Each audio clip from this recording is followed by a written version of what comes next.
Mambo vipi mtazamaji wa Baharia TV bana, tumeenda poa kabisa na unaendelea na harakati zako kwa uzuri kabisa.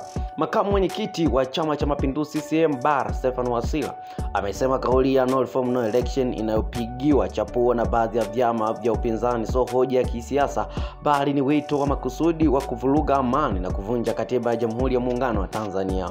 Akizungumza katika mkutano mkubwa wa hadhara uliofanyika wilaya ya Sengerema Juni 24, 2025, Wasira amesema wito huo unawachochea wananchi hususan vijana, wazee na wanawake kuacha shughuli zao halali na kushiriki vitendo vya fujo kwa lengo la kuzuia uchaguzi, jambo ambalo ni kinyume cha sheria na taratibu za nchi.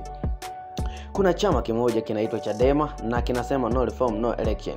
Kinawataka vijana, wazee na kina mama eti muungane nacho, mvunje katiba, mfanye fujo, mzuie uchaguzi. Hivi unawezekana kuja kuambia watu wazima wenye akili timamu tuunge mkono tufuruge nchi?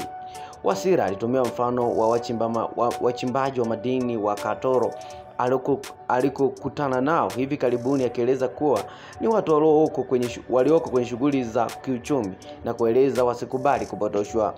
Ninyi mnachimba madini na kila mtu ana shimo lake. Kikinuka utakimbia na shimo lako. Unakubali mtu akuambie uache shughuli zako halafu uende kupigania jambo ambalo hata hulielewi vizuri? Makamu huyo wa mwenyekiti aliwakumbusha wananchi kuhusu busara ya baba wa taifa Mwalimu Julius Nyerere aliyesema kuwa mtu anayekupa hoja ya kipumbavu huku akijua wewe unajua kuwa hiyo ni hoja ya kipumbavu anakudharau sana. Mtu mzima na akili zako naambiwa uende kupigana kuhusu nini? Uache kulima, kuvua na kazi nyingine zinazoingizia kipato halafu uende kwenye fujo usizoeleka, aliuliza. Wasira amesisitiza kuwa haki inaweza kudaiwa kwa njia ya amani, lakini sio kwa njia ya kuvunja haki za wengine au kusababisha vurugu.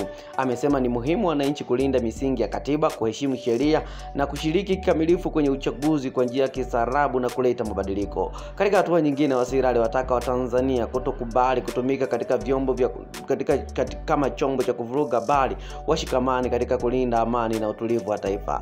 Kama haki ni yako unaidai, lakini hakikisha haki watu wengine zinalindwa, alihitimisha. Sasa comment ni nyingi sana, acha nikusomee baadhi ya comment ambazo wadau mbalimbali wameweza kucomment. Wa kwanza anasema hii nchi sio ya mama yenu. Anasema no reform no election. Anasema no reform no election.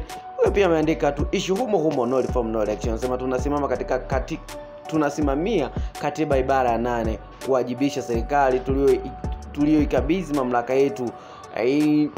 Tunapiga kwenye mshono no reform no election. Anasema no reform no election na bado wanasema no reform no election. Wanasema no reform no election. Wanasema kama kwa watu kama hawa huwa wanaendelea kuzungumza hivi, lakini no reform no election iko pale pale. Wanasema no reform no election ni hatari zaidi ya nothing bitu spirit mlipuaji yuko gerezani Ukonga, lakini walioko ulayani hawana amani. No reform no election ni kauli mbiu ya taifa. Wanasema mengine ni kucheka tu bana. Comment nyingi sana. Uona maoni gani? Usisahau kusubscribe, like, kushare pamoja na comment.